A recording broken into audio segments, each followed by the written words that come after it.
আসসালামু আলাইকুম, good morning বন্ধুরা। সকলে আশা করি ভালো আছো। তোমাদের দোয়ায় আমিও ভালো আছি। সকালে সমস্ত বাসি কাজ সেরে নিয়েছি, কারণ আজকে যাব বাবার বাড়িতে। আপনারা জানেন যে আমার বাবার বাড়ি আমার শ্বশুর বাড়ি থেকে খুব কাছেই, এখান থেকে মাত্র 2 মিনিট লাগে। আর এই দরজাগুলো রং করব বলেছিলাম, এই দরজার সমস্ত রঙগুলো মিস্ত্রি দিয়ে করেছি, শুধু মাঝখানে যে গাছটা ওইটা আমি এঁকেছি। আর বাবার বাড়ি যাওয়ার জন্য বাচ্চার জন্য প্যাম্পাস সমস্ত কিছুই গুছগাছ করে নিয়েছি। ঘরটাও মোটামুটি একটু গুছগাছ করেই যাচ্ছি, কারণ বাবার বাড়িতে যাবো, এবার অনেক দিন থাকবো, সেজন্য কিছুটা গুছগাছ করে রেখে যাচ্ছি। আবার আসার পর তো সমস্ত কিছু গুছগাছ করে নিতে হবে। আর মাটির ঘর তো তাড়াতাড়ি ময়লা জমে যায়। বাবার বাড়িতে আসার পর দুপুরের খাবারটা রান্না করছিল।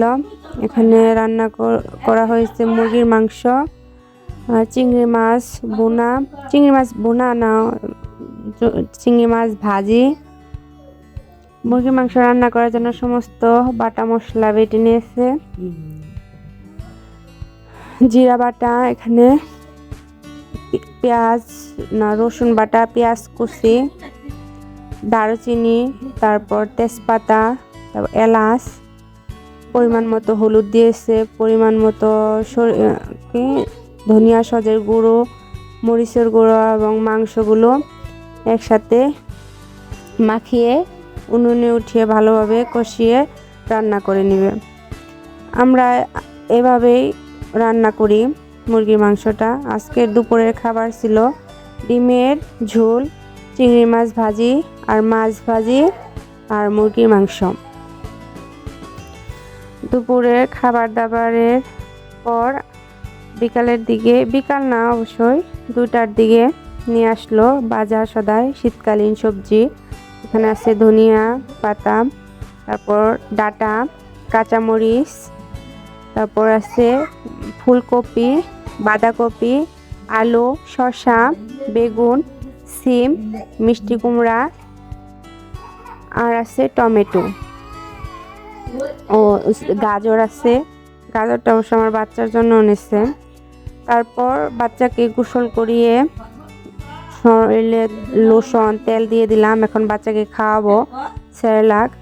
এখানে গরম পানি ঢেলে নিচ্ছি একটা বাটিতে, তারপর পরিমাণ মতো সেরেলাক গুঁড়ো দিয়ে ভালোভাবে মিক্স করে তারপর বাচ্চাকে ঠান্ডা হলে বাচ্চাকে খাওয়াবো। আর বাচ্চাকে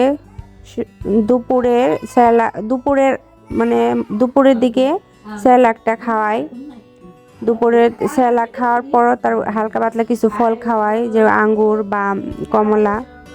বাচ্চাটা এখানে দৌড়াদৌড়ি করছে আর আমি সবজিগুলো ফ্রিজে গুছিয়ে রাখলাম। এখন মাছটা আম্মু কেটে নেবে। এখানে একটা পাঙ্গাস মাছ এনেছিল, আর ওগুলো কি মাছ বলতে পারি না। আর কিছু এখানে পেঁয়াজ ছিল, পেঁয়াজ গাছগুলো খোলা জায়গায় মাটিতে রোপণ করবে। চারিদিকে এখানে কলার বাগান, আর এই যে ফাঁকা জায়গা, এখানে কালকে পেঁয়াজগুলো রোপণ করা হবে। আমার বাচ্চাটা দৌড়াদৌড়ি করছে। এখন মাছগুলো কেটে নিচ্ছি। এটা হলো কি মাছ বলে, এটার নাম জানি না। ভিতরে অনেকগুলো ডিম হয়েছে। মাছ ডিম ছাড়া যেগুলো আছে সেগুলো খেতে ভালো লাগে, এগুলো ডিমওয়ালা মাছগুলো ভালো লাগে না খেতে, কিন্তু মাছের ডিমটা খেতে খুব ভালো লাগে। বিশেষ করে আলু বা ডাঁটা দিয়ে যদি ভাজি করা যায় তাহলে সুস্বাদু লাগে। মাছ কাটাকাটির পর পরিষ্কার করে নিয়েছি, এখন প্যাকেট করে ফ্রিজে তুলে রাখবো। থেকে বাদাম টানা এনেছিল, এখন বাদাম টানাগুলো খেয়ে নেবো। ভিডিওটি ভালো লাগলে সাবস্ক্রাইব করবেন। ধন্যবাদ।